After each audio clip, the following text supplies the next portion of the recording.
This is sets. Sets definition is what? It is a well defined collection of objects.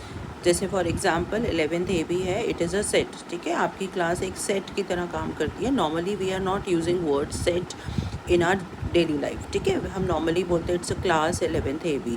आप उसमें जितने भी students हो, you all are what are the elements of that set.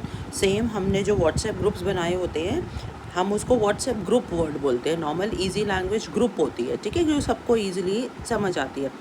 But ये actually क्या, it is a WhatsApp set होता है ये. ठीक है, पीपल इन ग्रुप्स कौन होते हैं? These are the elements. Same for GNPS is what? It is a set, जिसके अंदर सारी क्लासेस जो हैं वो एलिमेंट्स हैं. रिप्रेजेंटेशन ऑफ सेट्स क्या होता है? दो तरीके से होते हैं. One is a roster form और tabular form, other is a set builder form. ठीक है, जैसे ये दो वर्ड्स याद करने हैं. रोस्टर फॉर्म मतलब हम आंसर्स जो हैं वो जो भी आंसर आएंगे वो मैथ्स नंबर्स में लिखोगे, 1 डिजिट्स में आएंगे. सेट बिल्डर फॉर्म में इंग्लिश लैंग्वेज यूज़ होती है या फिर मैथ्स के सिम्बल्स यूज़ होते हैं. Now there see write this in the set builder form. ठीक है, इसको सेट बिल्डर फॉर्म में लिखना है. ये क्या है? दिस इज़, ये सारे नंबर्स कौन से हैं? मैथ्स की लैंग्वेज में है, मतलब मैथ्स के डिजिट्स में है. अच्छा, what is 1? It is 1 square, 4 2 square, ये सब नज़र आ रहा है. These are the squares of what? These numbers. तो मैंने लिखा एक्स सच दैट, ये फाइनल है. एक्स सच दैट एक्स 100% होना चाहिए सेट नोटेशन में. X such that x is what? It is n square. n कहाँ से कहाँ बिलोंग कर रहा है? 1 से लेके 10 तक में ही आ रहा है उसका रिजल्ट.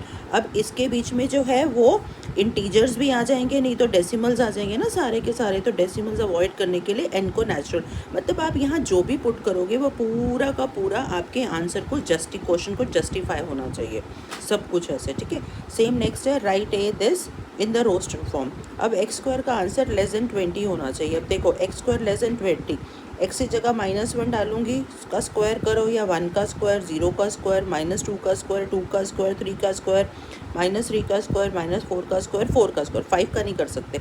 इन सब के स्क्वायर्स अगर मैं उठाती हूँ तो वो लेस देन 20 बनेगी. मैंने क्यों माइनस भी उठाए हैं? क्योंकि उसने इंटीजर्स में से बोला लेने को. तो इसके अकॉर्डिंगली आंसर्स क्या बने? ये रे +-1 2 3 4 ये सारे. ठीक है, 5 या ऐसे लिख लो या इस वे में लिख लो. नेक्स्ट है for example write x belongs to Z mod x is less than equal to 3 in roster form. Same है. इसमें क्या क्या पुट करूँगी? आंसर 3 या 3 से लेस आना चाहिए. तो या तो मैं -1 डालूंगी, या -2 डालूंगी, या -3 डालूंगी. देखो ये सारे आंसर्स में इसका आंसर लेस देन या इक्वल टू 3 होगा. तो इसका एग्जाम्पल क्या बना? ये वाला. ठीक है. अच्छा, इसमें एक चीज़ और है. फाइनाइट और इनफाइनाइट सेट्स क्या होते हैं? फाइनाइट सेट्स होते हैं जिसमें काउंटेबल एलिमेंट्स हो, मतलब जिनको हम इसी, जैसे मैं इसमें 1 2 3 4 5 6 7 काउंट कर पा रही हूँ ना. So it is what? It is a finite set. जहाँ मैं काउंट नहीं कर सकती, जैसे मैं कहूँ सेट ऑफ नेचुरल नंबर्स उठा दूँ, तो नेचुरल नंबर्स क्या बनेंगे? वो इनफाइनाइट होंगे, क्योंकि उसको मैं काउंट नहीं कर सकती. ठीक है. सो इसको एक बार लिसन सुनकर फर्स्ट एक्सरसाइज ट्राई करो. ठीक है, वो हो जाएगी. अब